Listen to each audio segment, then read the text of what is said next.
Welcome, this is Jeff from the Watkins Tree Farm. How are you guys? I hope you're doing well. Well, today I am in the Christmas tree field. There are a few things as a Christmas tree farmer that you kind of look forward to or mark on your calendar, and today is one of them. Today is the day we are going to trim these trees. Should I have done them maybe a year, 2 years ago? Yes. But this year I'm going to do it like this big tree right here. It should have been trimmed probably 2 years now, but we'll get it trimmed. My cousin down at the Delp Tree Farm, I've been talking to him about this. It's very hard to cut all this new growth. But he says you can cut this new growth in June and a little bit in July. As you get into July, the new growth gets kind of hard and your bud set, you're not guaranteed a bud set. So you want to do it in June. That's where we're at, right in the middle of June. You can only trim new wood, so the new growth this year. And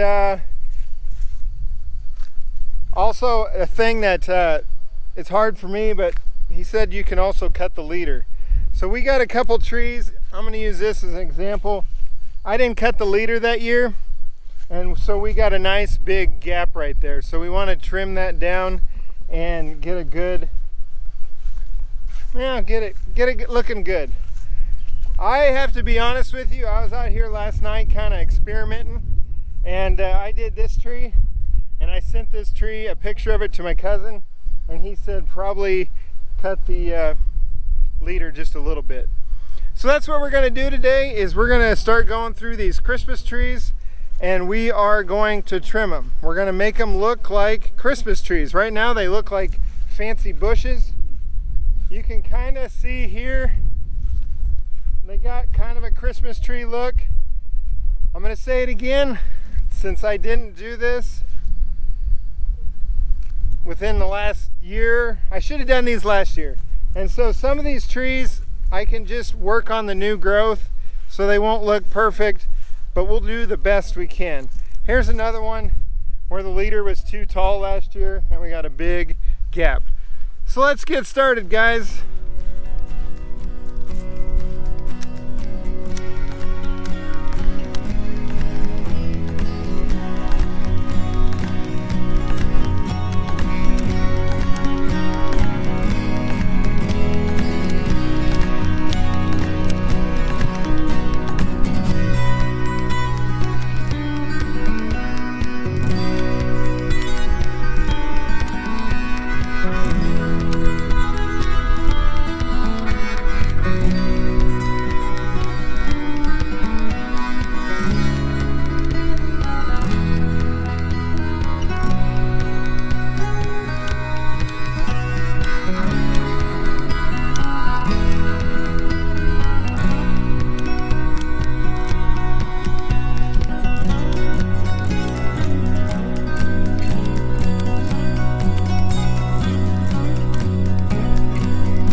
As I said earlier, this is not easy, but it's a necessary evil, guys. It gets your trees fuller. It gets them into a shape of a Christmas tree. Otherwise, we'd have big fat bushes out here, and people don't want that. They want a tree that looks like a Christmas tree. So that's why we do this. I've used this tree a lot today, but if you look at this tree, it has not been trimmed at all, and it could be fuller. So after I trim this tree, it will be fuller. So we need to do that. And you know what, guys? One of the reasons people get burned out of doing these Christmas trees is this. Trimming these trees in June and July is not the funnest.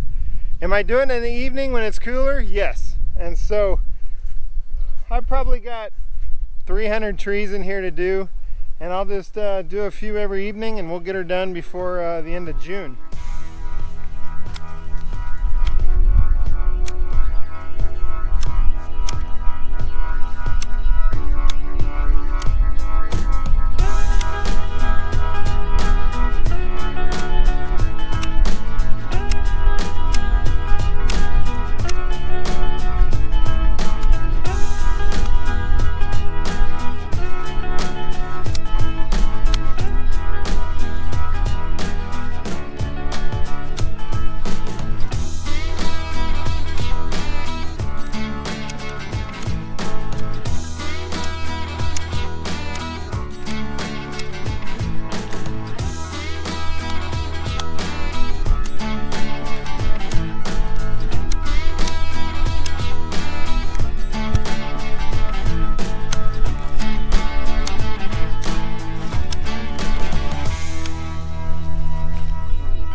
Another example. This leader is way too tall. We'll get a gap in there, so I'm gonna go in. There we go. I don't know if that's right, but we'll get it.